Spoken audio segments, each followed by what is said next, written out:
Lyk my ons is reg. Kom ons gaan aan. Ons is by Genesis en vanoggend gaan ons lang voorlesing hê, ek spot maar. Dis 2 verse. Ons gaan by Genesis 1 vers 2 stil staan. En vir die doel gaan ons Genesis 1 vers 1 en 2 lees as ons skriflesing. Genesis 1 vers 1 en vers 2. Moenie moedeloos word nie, ons gaan nie elke keer 1 versie op 'n slag hanteer nie. Maar ons moet die basis goed lê. Genesis 1 vers 1. In die begin het God die hemel en die aarde geskape. En die aarde was woes en leeg, en duisternis was op die wêreld vloed. En die gees van God het gesweef op die waters. Tot daar ons voorlesing uit die onfeilbare woord van die Here. Bly net so sit, kom ons bid saam. Vir ewig, o Here, staan u woord vas in die hemele. Ons wil saam met Moses, nadat u vir hulle 'n wonderlike verlossing geskenk het, wil ons saam met Moses sê, ek wil sing tot eer van die Here, want hy is hoog en verhewe. Die Here is my krag en my psalm, en hy het my tot heil geword. Hy is my God, hom sal ek roem, die God van my Vader, hom sal ek verhef. As ons dink aan u grootheid en u majesteit, wat u in die skepping vir ons toon, hoe anders as dat ons u kan loof en prys? Hoe anders as dat ons u naam kan loof? U die God van al die gode, u die lewende, waaragtige God. Sal u met ons vanoggend praat uit die eenvoud van van Genesis 1 vers 2? Sal u met ons praat uit die eenvoud van daardie vers, maar tog die diepsinnigheid daarvan in ons harte kom plant en verduidelik deur die werking van u Heilige Gees. Sonder u Gees sal dit bloot maar net 'n byeenkoms wees waar ons mekaar gesien het en huis toe gaan. Maar as u waarheid vir ons oopbreek, dan word dit in ons iets wat lewensveranderend kan wees.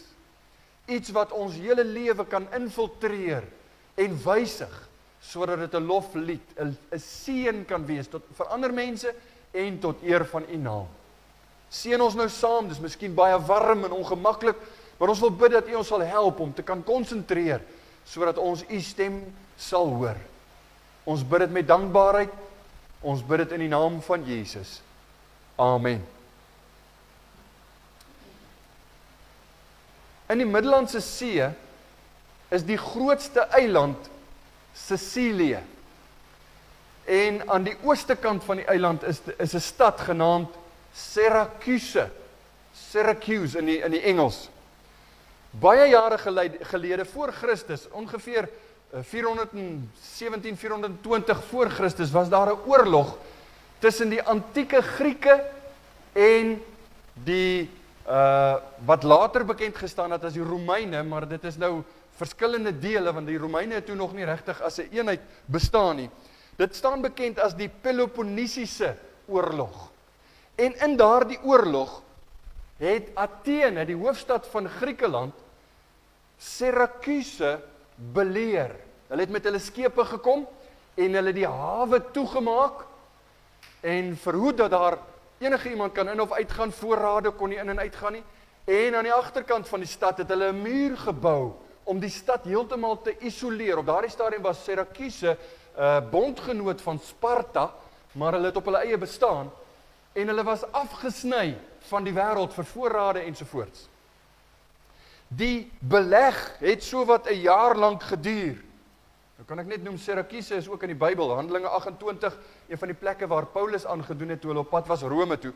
Maar die beleg het oor 'n jaar geduur en die manne van Syracuse het naderhand moedeloos geword. Hulle was moeg, hulle was uitgeput, hulle het besef, hulle kry baie swaar en hulle het bymekaar gekom om te begin praat oor samesprekings met die Atheners, die Grieke, om oor te gee. Maar daar het 'n bootjie tussen die skepe van Athene deurgevaar, ongesiens, en in die hawe aangekom. En dit was 'n gesant van die baie bekende generaal Gylippus. Hy was een van Sparta se groot name. Nou die manne van Sparta kon beklei. En omdat Syracuse 'n bondgenoot was, het Sparta nie op daardie stadium hulp gestuur en hulle het nie geweet hulle is in die moeilikheid nie. Maar die gesant van generaal Gylippus het daar aangekom en vir die manne gesê, julle kan nie oorgee nie, want generaal Gylippus is op pad. Dit het veroorsaak dat die weermag van die manne van Syracuse het hernieude moed geskep. En hulle het hierdie Griekse beleg afgeweer. Hulle het aangehou veg sonder dat daar enigstens bydraende, materiële bydraende faktore van Sparta se kant gekom het. Dit word gesien as 'n besondere wending, nie net in die bestaan van die stad Syracuse nie, maar ook in die geskiedenis of die verloop, moet ek sê, van gebeure vorentoe vir die hele Romeinse ryk, Italië soos wat ons dit vandag ken, en die Romeinse ryk, wat natuurlik later, so 400 jaar later, die geboorteplek van die Here Jesus sou wees, die plek wat, die mense wat oor hulle sou heers, althans wat daarvandaan sou kom, die Romeine, wat daarvandaan sou regeer. Dit sou 'n noemenswaardige verskil gemaak het in die destydse wêreld, sou Syracuse nie oorleef het nie, want dit sou 'n vastere plek gewees het vir die Grieke om Italië oor te neem, en die Romeinse ryk sou heel moontlik nie bestaan het nie. Wat nodig was vir die bestaan van die geskiedenis soos wat ons dit ken, is net 'n sekere bemoediging, aanmoediging, aansporing, noem dit wat jy wil. Een van die ouens het gepraat van 'n geestelike energie, wat beteken om iemand anders bietjie aan te spoor en te sê, kom man, ek weet jy kan dit doen, of hierdie generaal is op pad. En dit het 'n besondere inslag gehad in die bestaan en die verloop van die geskiedenis. Nou hierdie patroon, die vraag dalk, hoekom vertel jy nou vir ons 'n stuk geskiedenis? Hierdie patroon, wat so dikwels in wêreldgeskiedenis gesien word, maar daar is baie voorbeelde wat ons kan gebruik, ek gaan later terugkom na Syracuse. Hierdie patroon is dikwels sigbaar wanneer daar die hele geskiedenis loop in een rigting, en dan gebeur daar iets. In hierdie geval, een gesant wat ongesiens deur die skepe kom en 'n boodskap oordra, wat manne moet gee om voor te gaan, om aan te hou veg, of om iets te doen, en dan word die geskiedenis in 'n totale ander rigting gestuur. Dis nie toevallig nie. Dis nie iets wat sommer maar net gebeur nie. Dit word gesien as die hand van God, die onsigbare hand van God, wat werksaam is agter die skerms, en wat uiteindelik altyd sy doel bereik. Daarom prominent ook in die, nie net in die wêreldgeskiedenis nie, ook in die mense verlossing, waar die Heilige Gees iets verskaf. Nou, ons gaan daarvan praat vanoggend. Ek hou nie baie van die uitdrukking die geestelike energie nie, maar die Heilige Gees doen 'n werk in die mens, wat verlossing moontlik maak. Die Heilige Gees doen 'n werk in die hart, in die binneste van 'n mens, wat die verloop van gebeure totaal en al verander, sodat 'n mens, 'n sondaar, 'n verlorene, 'n doemwaardige, gered word, kind van God kan word. En dit is ook nie verbasend, dat dit wat ek nou vir u beskryf het, baie sigbaar is, ook in die eerste paar verse van Genesis. Ek het 'n rukkie terug vir u gesê, met die inleidende boodskap, alles wat ons in die res van die Bybel sien, hulle sê daar's 'n beginsel daarvan in die begin van Genesis. Ek dink in die eerste 7 of die eerste 11 hoofstukke.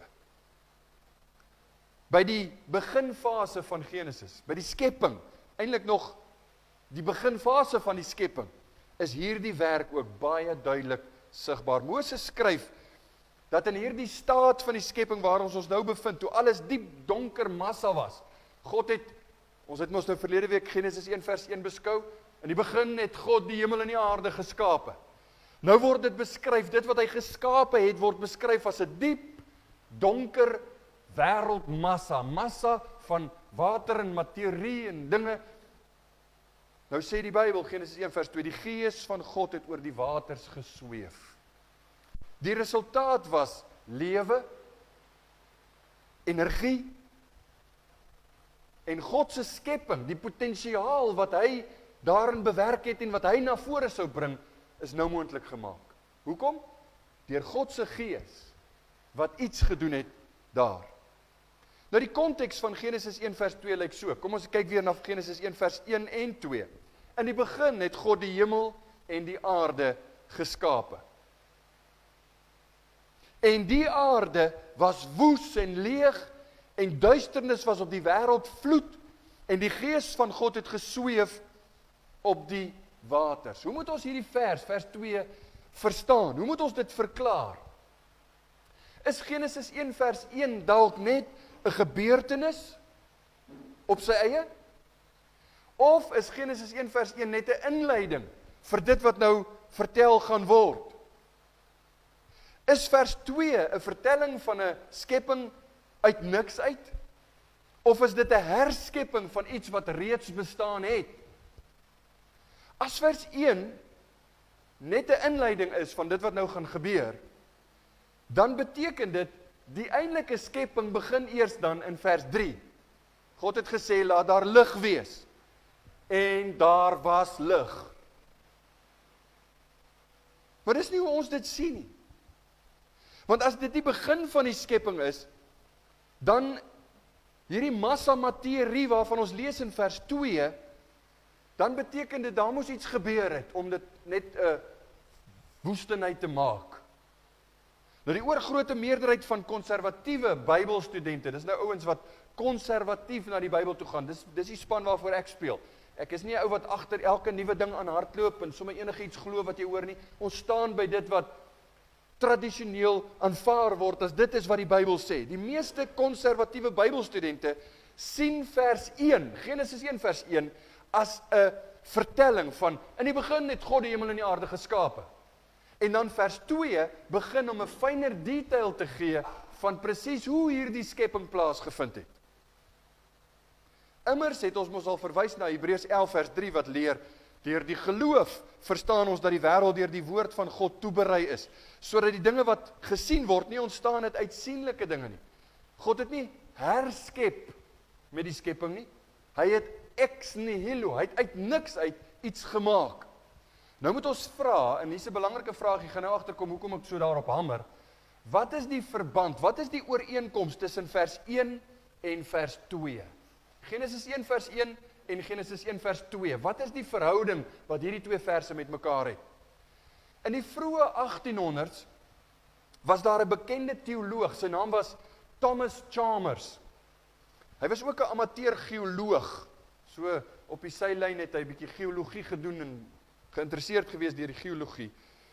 En op daardie tydstrip het die wetenskap rotsformasies, nou almal van ons het al 'n sekere sin van rotsformasies gesien.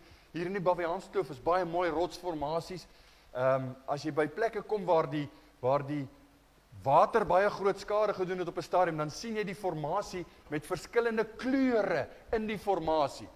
En die slim ouens, in aanhalingstekens, het nou hierdie rotsformasies gevat en hulle sê, as gevolg van die verskillende lae wat jy kry, dit is gevorm deur miljoene en miljoene jare se afsaksel en wat ook al gebeur het op die aarde, wat hierdie lae gevorm het, en dis hoekom daar verskillende lae is in die kors van die aarde.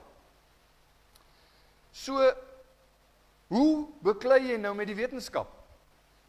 Hoe kan jy die wetenskap verkeerd bewys? So hierdie Thomas Chalmers in die vroeë 1800s het toe probeer om die Bybel, die skepingsverhaal van die Bybel, te versoen met dit wat hulle in daai tyd gesien het as wetenskap. En hy het gesê, jy sien dit werk eintlik so. Tussen Genesis 1 vers 1 en Genesis 1 vers 2 is daar 'n gaping, is daar 'n kloof van baie jare, en dit kan selfs miljoene jare wees, sê hy. Op die manier het hy begin wat vandag bekend staan as die gapingsteorie. Het jy al daarvan gehoor? Die Engels gap theory. Dat Genesis 1 vers 1 was 'n skepping, en toe het iets gebeur. Sommige ouens sê dit was toe die duiwel geval het. Toe die duiwel uit die hemel uit neergestort, toe was dit kataklismies en alles het vergaan. In die vorige wêreld, die toenmalige wêreld, druk hulle die Bybel weer eens uit verband uit. Ek gaan nou nie in daarop nie, maar dan sê hulle, dit was waar die dinosourusse ontstaan het en al die dinge wat hulle vandag nog sê is miljoene jare oud. So dit was toe, tussen Genesis 1 vers 1 en Genesis 1 vers 2. En toe al hierdie goed nou dood is en dit was 'n massa, Toe kom vers 2 wat beskryf hoe God alles weer gevorm het, hervorm, herskep uiteindelik tot dit wat ons dan nou het vandag. So hulle beskryf die woorde, die aarde was woes en leeg as 'n resultaat van God se oordeel of hierdie kataklisme wat plaasgevind het van die Satan se val en die rebellie met hom en sy engele. Maar dis 'n probleem. Dis vir my 'n probleem. Want ons wil weet, wat sê die Bybel? Ons wil nie hier weggaan en sê, wel, vir jou kan dit beteken en vir my sal dit dat beteken en ons albei kan maar daarmee saamstem nie. Hier is 'n baie belangrike kwessie op die tafel. Want die oorspronklike skepping, sê die gapingsteorie, was eintlik maar net 'n pynhoop van 'n vorige skepping wat herstel moes word. Nou hierdie gapingsteorie waarvan ek u vertel, as jy enigstens iets met die wetenskap of met die teologie te doen het, dan moes jy al van die gapingsteorie gehoor het. Hierdie gapingsteorie is toe nou opgeneem in 'n baie bekende Bybelstudent se werk, the Scofield Study Bible. Ek dink is John Scofield is sy naam, maar die Scofield Study Bible. En die ouens het dit toe aanvaar as leerstelling. Wel, dit is nou maar hoe dit moes wees. Om die waarheid te sê, ek is grootgemaak met ons leerstelling soos wat dit was in my katekisasiejare en so voorts, met die beskrywing van die gapingsteorie. Die meeste konservatiewe Christene het dit geglo. Tot sover as laat in die 20ste eeu. Maar daar's 3 redes waarom die gapingsteorie nie Bybels kan wees nie. Eerste rede is, net soos die gaping wat hulle sê tussen Genesis 1 vers 1 en 1 vers 2 bestaan, is daar niks, hierdie gaping is mos nou 'n void, dis mos net so min word in die Bybel gesê van hierdie gapingsteorie. Daar's geen bewyse, geen Bybelse data daaroor nie. Daar bestaan nie so iets in die res van die Bybel nie. Die tweede rede waarom ons dit nie kan aanvaar nie is, sou daar 'n vorige skepping wees met die dinosourusse en al die dinge wat ons nou wel weet bestaan het, die vraag is net wanneer het dit bestaan, sou daar 'n vorige skepping wees en die het uitgesterf, dan beteken dit Adam en Eva het letterlik op 'n begraafplaas geloop van bene en skelette en al hierdie oergediertes. En dit sal beteken, Romeine 5 vers 12 is nie waar nie, want Romeine 5 vers 12 sê, daarom soos deur een mens, verwysende na Adam, soos deur een mens die sonde in die wêreld ingekom het en deur die sonde die dood. Daar het die dood in die wêreld ingekom. Dan kan Adam en Eva ons nou nie op 'n begraafplaas loop en sê, hier kom die sonde nou eers in die wêreld in nie. Dit maak net nie sin nie, dit is glad nie waar nie. Die derde rede waarom ons dit nie kan glo nie, is bloot die grammatika van Genesis 1 vers 2. En ek gaan nie vermoei met die Hebreëse grammatika nie, maar dit is redelik ingewikkeld. Maar daar staan nie die aarde het woes en leeg geword nie. Daar staan letterlik die aarde was woes en leeg. Dis nie 'n gevolg van iets wat gebeur het nie. Dit is 'n feit wat hy stel hoe dit gelyk het. Dit beskryf die toestand van hoe hierdie skepping van Genesis 1 vers 1 gelyk het kort nadat dit gemaak is. Nou, Genesis 1 vers 1 en 2 beskryf dis nie 2 verskillende gebeurtenisse nie, met 'n massiewe gaping tussenin nie. Dit berig eerder en ek praat van die enkelvoud, skepping, daar was net een, die skepping, die aanvanklike skepping, en dan gee vers 2 3 fases, of frases eerder verskondog, wat die toestand van daai skepping aan die begin beskryf. Die eerste een is die aarde was woes en leeg, die tweede een duisternis was op die wêreldvloed, en die derde een, die gees van God het gesweef op die waters. En dis ons 3 hoofpunte, met 'n 4de enetjie waarmee ek gaan afsluit. Die eerste gedagte dan, die aarde was woes en leeg. Genesis 1 vers 2. En die aarde was woes en leeg. As ons hier wegstap vanoggend, gaan ons verstaan wat die Bybel ons wil leer oor, of deur Genesis 1 vers 2. Wat beteken, die aarde was woes en leeg? Interessante woorde in Hebreëus. Die aarde was tohu en bohu. Dit klink soos kinderwoordjies, né? Tohu en bohu. Oftewel, dit kan vertaal word ook met, die aarde was vol woestigheid en leegheid. Woestigheid en leegheid. Dis dieselfde woorde wat later gebruik word saam in die Bybel, wanneer daar 'n oordeel van God aangekondig word oor Edom. Hy sê in Jesaja 34 vers 11, Hy sal die riglyn van woestheid daaroor span en die skietlood van vormloosheid. Dis die enigste plek in die Bybel nog waar hierdie twee woorde saam gebruik word.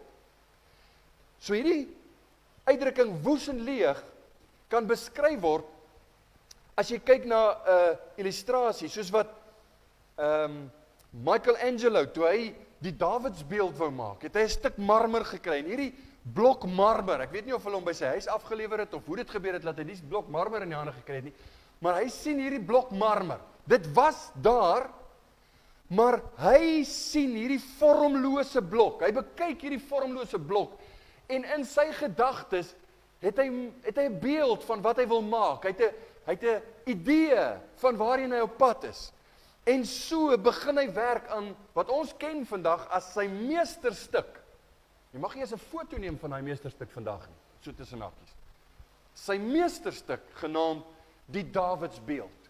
So was die wêreld nou 'n vorm, 'n ongevormde klomp, 'n massa materie, sonder vorm, sonder iets wat jy kan sê, dit maak sin. Dit was net 'n klomp materie.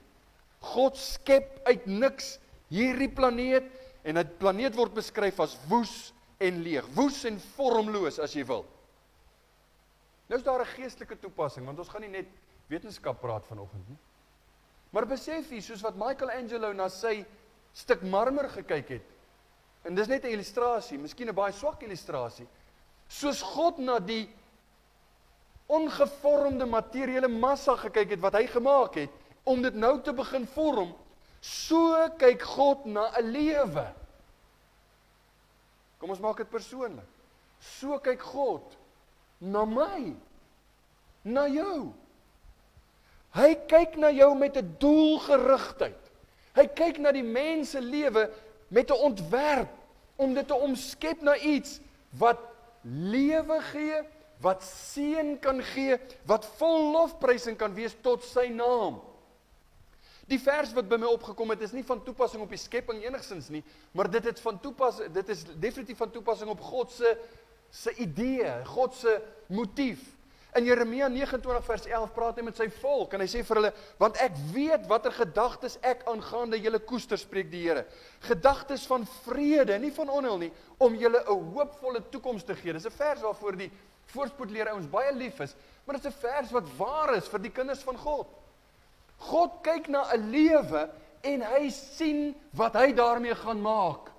God kyk na 'n lewe wat vernietig is deur die sonde, wat dalk donker is en wat vormloos is, wat vir niks en vir niemand iets noodwendig beteken nie. Maar God sê, ek kan iets hiermee maak.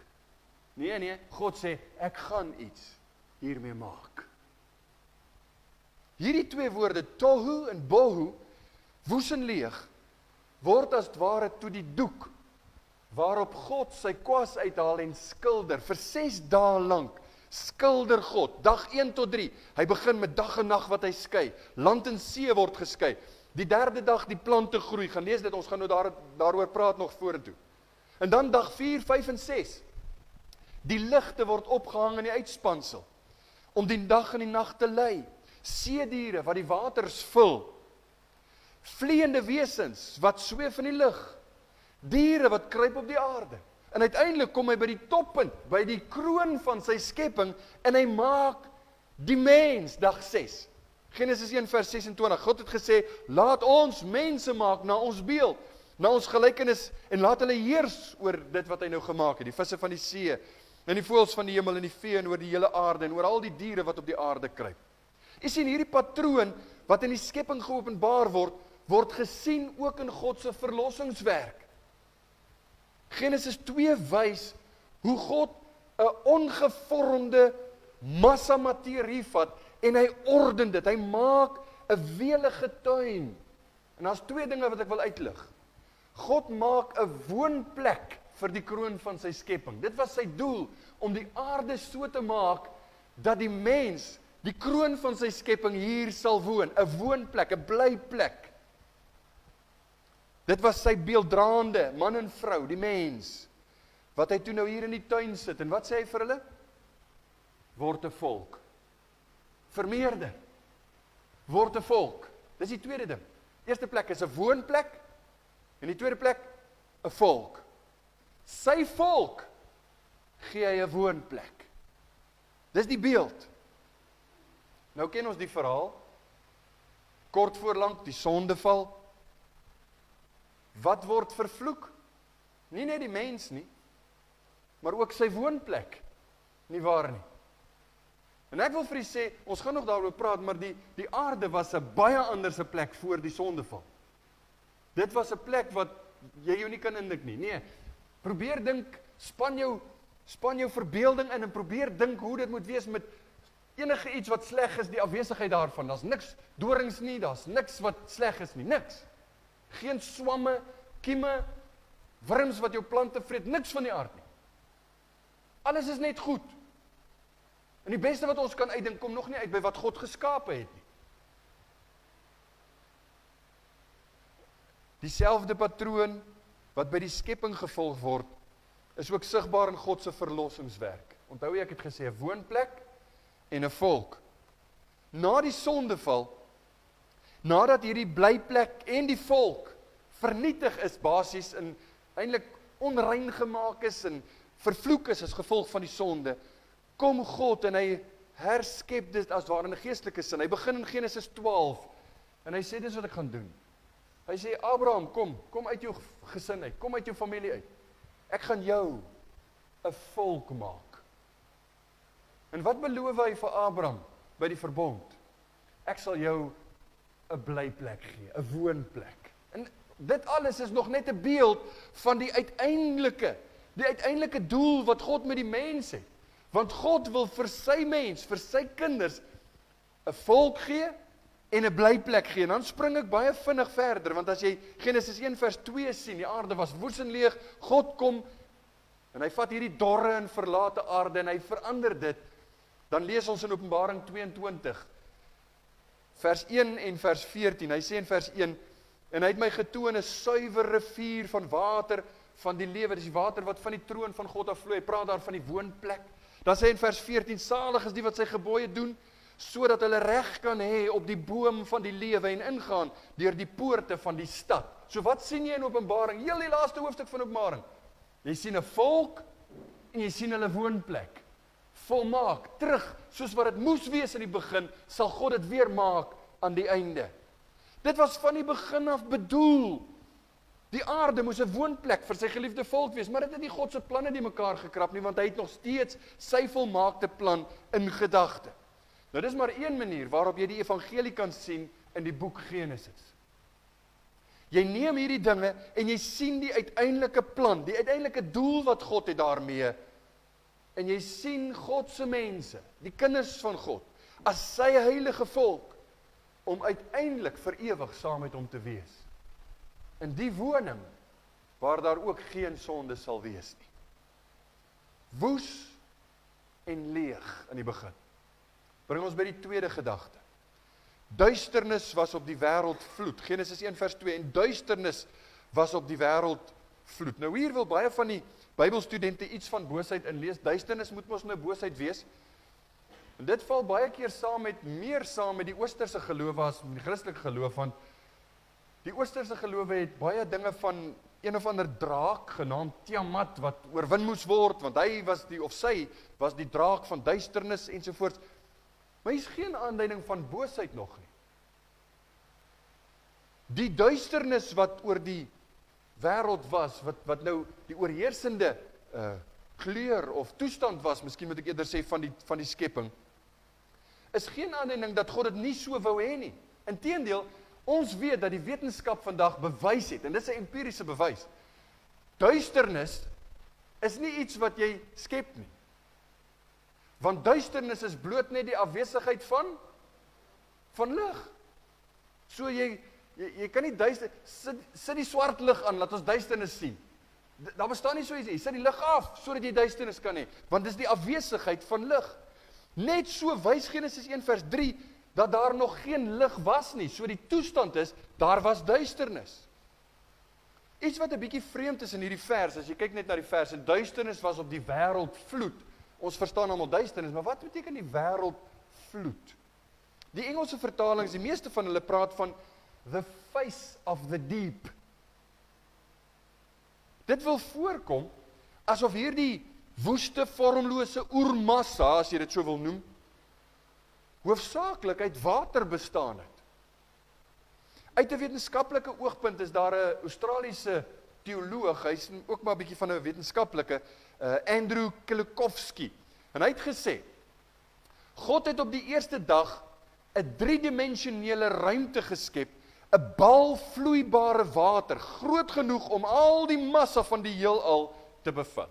Hy het die waarheid van die skrif en die wetenskap regtig so bymekaar gebring, dat ons daarna kyk en sê, goed, dit maak vir my sin, maar ek glo maar eerder wat die Bybel sê, dit is baie eenvoudiger as om na sy wetenskaplike verklaringe te luister. 'n driedimensionele ruimte, 'n bal vloeibare water, groot genoeg om al die massa van die heelal te bevat. 'n alternatiewe siening is dat daar mense wat sê hierdie wêreldvloed is beteken maar net, daar was 'n massiewe laag water wat die oppervlak van die aarde, van hierdie planeet, omring het. En dit was dor en verlate, water het dit bedek. Maar weer eens, die scenario van die oorspronklike skepping, van dit wat God gemaak het, is nou rou massa, materie en ruimte, waarop God nog niks gevorm het nie. So hy's nog besig. Nou begin hy seën, nou begin hy met sy werk. Hy begin met sy meester ontwerpende hand werk. Jy sien, dit was nooit God se plan, dat sy skepping, en veral die kroon van sy skepping, in die duisternis moes wees nie, moes lê nie. En daarom kom hy by vers 3, en ons gaan dit en verder praat, as die Here wil, en ons leef volgende week. En God het gesê, laat daar lig wees, en daar was lig. Uit niks maak God lig. Nou enige Bybelleser, as ons wil hierdie, hoe pas jy dit toe? Hoe gaan jy dit geestelik, hoekom is dit vir ons noemenswaardig? Enige Bybelleser weet, dat lig het 'n baie besondere betekenis in die skrif. Dit het meestal te doen met kennis. Dit het te doen met iets wat God gee, iets wat God werk, sodat jy dit kan verstaan, en dit bring vir jou lig of verligting, is ook 'n mooi beskrywing. So jy dink terug in die begin van dit wat ons nou hier bestudeer in Genesis 1 vers 2, en jy wil dit verklaar in die lig van byvoorbeeld 'n versie wat ons baie keer sien in die Kerstyd, wanneer ons preek oor Jesaja 9. Jesaja 9 vers 1 begin so: die volk wat in duisternis wandel, het 'n groot lig gesien. Die wat woon in die land van die doodskaduwee, oor hulle het 'n lig geskyn. Sien, God se wil is dat daar lig moet wees. Ons is nie kinders van die duisternis nie, ons is kinders van die lig, sê die Nuwe Testament. Waar daar onsedelikheid is, wil God hê dat daar reinheid moet wees, skoonheid. Waar daar vuilheid en donker gesigte en gemoedere is, wil God lig gee, sodat seën daaruit kan vloei, goeie dinge daaruit kan voorkom. Ons lees natuurlik verder dat Jesaja sê, hy het vooruit gekyk na die Messias. Hy het na Jesus gewys as die lig. Dis die lig wat in die wêreld gekom het. Hy was die lig wat deur sy evangelie in mense se harte sou skyn, om ongeloof, onkunde en sonde weg te neem, maar om sy geloof, kennis en reinheid in harte te plaas. So die eerste twee frases van die vers wat ons bestudeer is, woes en leeg, ons weet wat dit beteken.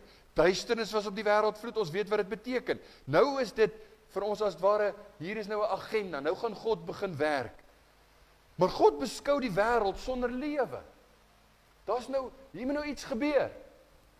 Sonder plante, sonder iets wat die aarde bewoon, of kan bewoon op hierdie stadium. In Johannes 1 vers 4, gee vir ons die enigste oplossing in die persoon van Jesus. Hy sê, Johannes 1 vers 4, in hom, dis Jesus, was lewe. En die lewe was die lig van die mense. Alles wat goed en reg en mooi is, alles wat geseënd is, kom van die Here Jesus af. Weereens word verwys na die Here Jesus as die enigste oplossing, né? En dit bring vir ons by die derde voorlaaste punt. Die Gees van God het gesweef oor die waters. In die eerste 2 frases van vers 2 sien jy die stelling van negatiefs. Was woes en leeg, en daar was duisternis op die wêreldvloed. En nou, dit is nie omdat daar 'n tekort was nie, dis net God is nog besig. En nou kom ons by die agent waardeur God die skepping gaan laat plaasvind. Die agent verwys na 'n persoon, en hy sê in vers 2, nadat hy gesê die aarde is woes en leeg en duisternis was op die wêreldvloed, en die Gees van God het gesweef op die waters. Die Hebreëus vir die Gees van God, Ruach, wat ook vertaal word met asem, Elohim. Ruach Elohim. Baie kommentare verklaar hierdie of interpreteer dit dan nou as 'n goddelike wind, of 'n magtige wind, of 'n goddelike asem word dit ook vertaal. Maar dit is baie onpersoonlik en ek dink dit is verkeerd. 2 probleme daarmee. Want wanneer jy Ruach saam met Elohim sit, elke keer in die Bybel, dan het dit te doen met die Heilige Gees. Ons ken hom as die Heilige Gees. En die tweede probleem daarmee is dat die werkwoord wat gebruik word in vers 2, nie op die aksies van 'n onpersoonlike ding dui nie, maar van 'n mens, 'n persoon. Daar is een God, en hier alreeds sien ons 2 persone. God die Vader ken ons nou al, en nou sien ons die Gees van God, die Heilige Gees, 'n persoon. Hy's ewig, hy het eienskappe soos God, hy's gelyk aan die Vader, hy's gelyk aan God. Vers 2 sê, en die Gees van God het gesweef, hy het iets gedoen, hy was die agent waardeur God nou iets gedoen. Nou is 'n baie mooi gedagte. Die woord gesweef word ook vertaal met broei. In die Engels flutter. Dit is nie dieselfde as broei nie, maar dit word vertaal met flutter. Maar dit dra die gedagte ook oor van broei. Die woord kom voor in Deuteronomium 32 vers 11. Luister mooi, hy sê, soos 'n arend sy nes opwek, dis nou voed, alles doen wat reg en mooi is om die kleintjies groot te kry, en dan sê hy, oor sy kleintjies sweef. Weer vertaal met sweef, maar dit is broei. Maak die kleintjies warm, voed hulle, geef hulle alles wat hulle nodig het. Sy vlerke uitsprei, hulle opneem, hulle dra op sy vleuels. Sy uiteindelike doel is dat die kleintjies moet vlieg soos wat hy vlieg. En ook hier sien ons deur die bril van die Nuwe Testament hoe die Heilige Gees die agent is wat sweef, wat broei, sodat iets na vore kom. En dis waarby ons wil stil staan.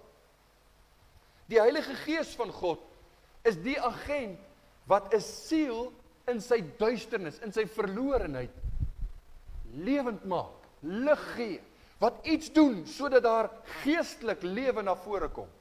Die Heilige Gees. En daarvoor is die beskrywing baie mooi. Hy broei oor 'n mens. Hy broei oor 'n mens. Ons weet, ons word geleer deur die woorde van die Here Jesus in Johannes 3. Dis die Heilige Gees wat wederbaar, né? Jesus het vir Nikodemus gesê, jy moet gebore word uit Gees. Dis die Heilige Gees waarna hy verwys. Petrus sê ook in 1 Petrus 1 vers 23, want julle is wedergebore, nie uit verganklike saad nie, maar uit onverganklike, deur die lewende woord van God, wat tot in ewigheid bly.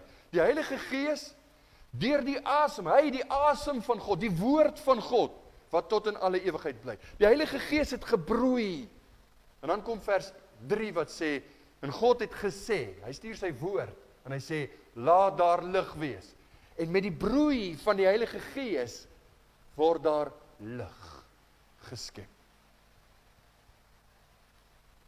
Soos Psalm 33 vers 6 sê, deur die woord van die Here is die hemele gemaak, en deur die Gees van sy mond, hulle hele leer.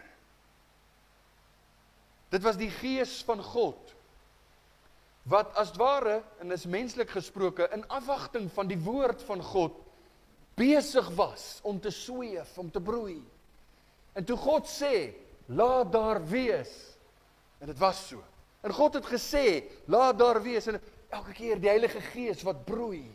En daai broei is nou 'n baie mystieke konsep, want dit gebeur op 'n baie bonatuurlike manier. Dis die woord van God, wat die Gees van God gebruik, om te doen, dit wat God wil doen. Hoe broei die Gees van God oor 'n mens? Het u dit al gesien? Miskien het u dit al beleef. Want wanneer jy bewus word van jou verlorenheid, wanneer jy, en ons is besig daarmee in ons aandienste met die Bybelstudie, wanneer jy op 'n punt kom waar jy bewus word van die feit dat jy nie reg is voor God nie, en jou sonde word 'n las, jou sonde word 'n swaar pak om te dra. Jy het ewe skielik berou oor goed wat jy doen, waar jy voorheen dit geniet het. Daar is iets wat in jou gebeur, en jy kan dit nie, jy weet nie regtig hoe om dit te verklaar nie. Wat sê die Bybel? Dis die Gees van God wat met jou besig is. Dis die Gees van God wat broei as dware oor 'n mens, oor 'n siel. En dis deur die woord van God wat daar geloof kom, sodat so 'n mens gered word. En dit bring ons in die laaste plek by 'n slotopmerking wat ek vinnig wil maak. Die Heilige Gees is wat die verskil maak. Het jy agtergekom wat is die verskil tussen Genesis 1 vers 2 se massa? God het geskape, dit was 'n ongevormde klomp, en dit wat ons later in die skepping sien, die verskil word gemaak deur die Heilige Gees. Elke frase verduidelik, en nou moet ons hulle saam sien. En die aarde was woes en leeg, en duisternis was op die wêreld vloed, en die Gees van God het gesweef op die waters. Nou kom ek terug by die verhaal van Syracuse. Toe die generaal van Sparta, Gylippus, toe hy in Syracuse aangekom het hy nie soldate, het hy geen wapentuig, niks wapens, hy het niks saam met hom gebring nie. Hy het opgedaag, en daar was 'n sekere nederlaag wat hulle sou tegemoet gaan. Maar hierdie generaal Gylippus het hulle moed ingepraat. En dis hoekom, ek wil weer sê, ek hou nie van die uitdrukking eintlik regtig nie, maar een van die ouens wat die illustrasie vir my gegee het, wat vir my wat dit neergeskryf het, moet ek sê, hy het gesê, dit is soos 'n geestelike energie inspuiting. En dit gebeur in ons lewe ook, dat jy iemand kan bemoedig, dat jy iemand kan moed inpraat, dat jy iemand kan hoop gee. Dis wat hierdie generaal Gylippus gedoen het. Nou die geskiedenis bewys keer op keer watter verskil hierdie mate van geesdrif en hoop kan doen. As iemand besig is om moeg te word, en jy sien nie meer kans om aan te gaan nie, maar jy het iemand wat langs jou staan en sê, ek weet jy kan dit doen. Ek weet jy kan. Wat doen dit vir jou? Dit gee jou nuwe hoop, dit gee jou nuwe moed, en jy druk deur. Nou moet jy weer die eerste 2 frases lees. Die aarde was woes en leeg, duisternis was op die wêreld vloed. Wat maak die verskil? Die Gees van God. Die Gees van God het die verskil gemaak. Jy sien, as jy kyk na die aarde was woes en leeg, en duisternis was daar, dan is dit eintlik 'n hopelose, vormlose, hier kan niks goed van kom nie. Maar dis as die Gees van God nie daar is nie. Hoe kan hierdie ongevormde klomp lei tot iets so heerlik en so wonderbaar, wat ons in die skepping sien vandag? En die antwoord? Deur die werk van die Heilige Gees. Want die Heilige Gees se skepingskrag het dit gemaak, dat daar orde is, dat daar krag is, dat daar seën is, dat daar lewe is, dat daar pragt is, majesteit in die skepping is. En hier is die saak. Dieselfde toestand heers vandag in die lewens van mense. Dieselfde toestand. Hoeveel mans en vroue, hoeveel gemeenskappe, hoeveel gesinne, hoeveel huwelike, hoeveel kulture kan beskryf word met die terminologie van Genesis 1 vers 2. Woes en leeg, betekenisloos, verlate, donker, in meer as een opsig, donker. Vir ons, as mens, is dit as gevolg van die oordeel van God, want dis die toestand waarin ons gebore word, as gevolg van die oordeel. Ek en u het gesondig in Adam, daarom word ons geestelik doodgebore in donkerte, ons gemoed, ons hele wese is eintlik 'n diep, donker, ongevormde massa. Dis die gevolg van die sondeval, duisternis. Dis net God wat hierdie tohu en bohu in ons lewe kan neem, en wat dit verander, wat oor die oppervlak daarvan sweef, wat in jou lewe werk, wat jou nader trek, en miskien kan u daarmee assosieer. Miskien sit hier mense vandag wat sê, as ek eerlik is met myself, dit beskryf my lewe, dit beskryf die situasie by my werk, of in my huwelik, of in my gesin, woes en leeg, wanordelik, chaoties, leeg, ydel, gebroke, hartseer, donkerte, hopeloosheid. Elke keer as ons Genesis 1 vers 2 lees, moet ons onthou wat maak die verskil. Wat het die verskil gemaak? Die Gees van God. R. Kent Hughes, 'n baie goeie kommentator, hy skryf oor die gedeelte en hy sê, just as the Spirit of God fluttered over the dark waters, net soos wat die Gees van God gebroei het oor die donker waters, so he does over the dark hearts of humanity, preparing them for the word of God that will make them into new creations in Christ. Dis die Gees van God wat sweef oor iemand se lewe, wat hom 'n nuwe skepsel kan maak. Dis hoekom ons moet bid, en dis hoekom ons die evangelie moet verkondig, want is die woord en die Gees van God wat uiteindelik maak dat mense gered word. Dit laat die belangrike vraag ontstaan. En miskien worstel u daarmee in die hart. Hoe kan ek nuut gemaak word? As u brutaal eerlik is met jouself, en jy sê, dis ek daai, my lewe is woes en leeg. My lewe is 'n gemors, sonder die Here, verskoon die platvloerse uitdrukking, maar daar's geen doel nie, daar's hopeloosheid, daar's net pyn en hartseer. Hoe kan ek nuut gemaak word? Nou die een antwoord is deur gebed, want dis deur gebed wat 'n mens die Heilige Gees ontvang. Onthou jy hoe die Here Jesus gesê het, Lukas 11 vers 13, as julle dan wat sleg is, weet om goeie gawes aan julle kinders te gee, hoeveel te meer sal die Hemelse Vader die Heilige Gees gee aan die wat hom bid. So jou eerste tree moet wees, Here, my lewe is 'n gemors, maar ek het u Gees nodig, want dis hy wat die verskil maak. En dan, die Heilige Gees werk in ons lewe, sodat ons die woord van God in geloof kan ontvang. Jy kan nie gered word sonder die woord nie. Jy word nie nuut gemaak sonder die Bybel, sonder die waarhede van die Bybel nie. Daarom het Paulus geskryf in 1 Tessalonisense 1 vers 5.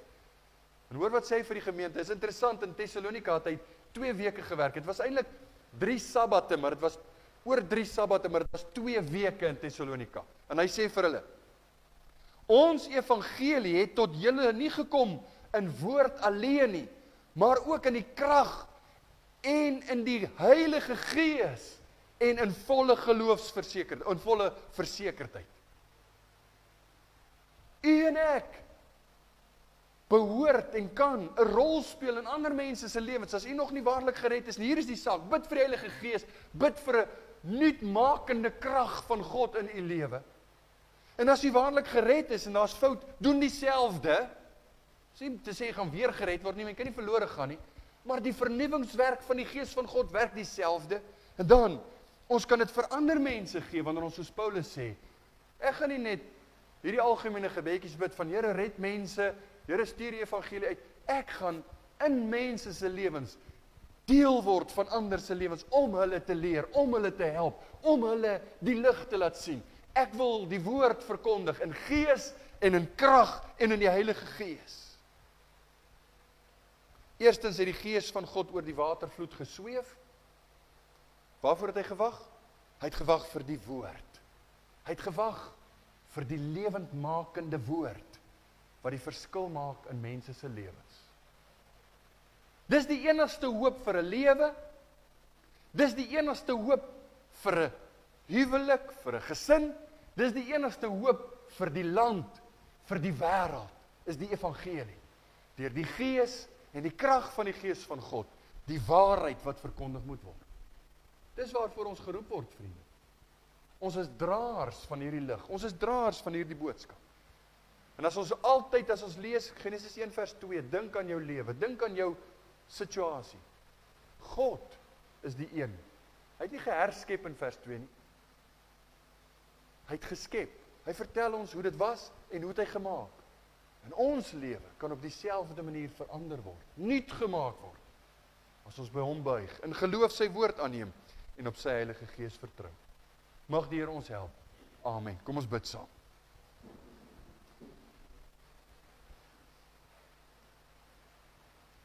Wonderlike Here, u woord is waarheid, maar u woord is kragtig en skerper as enige tweesnydende swaard. Hoe nodig het ons u woord in ons dag? Hoe nodig het ons die waarheid van die evangelie? Nie om ons te pamperlang, om ons goed te praat of om ons goed te laat voel nie, maar juis om ons sonde uit te wys, sodat ons die oplossing in Jesus kan soek en kan vind.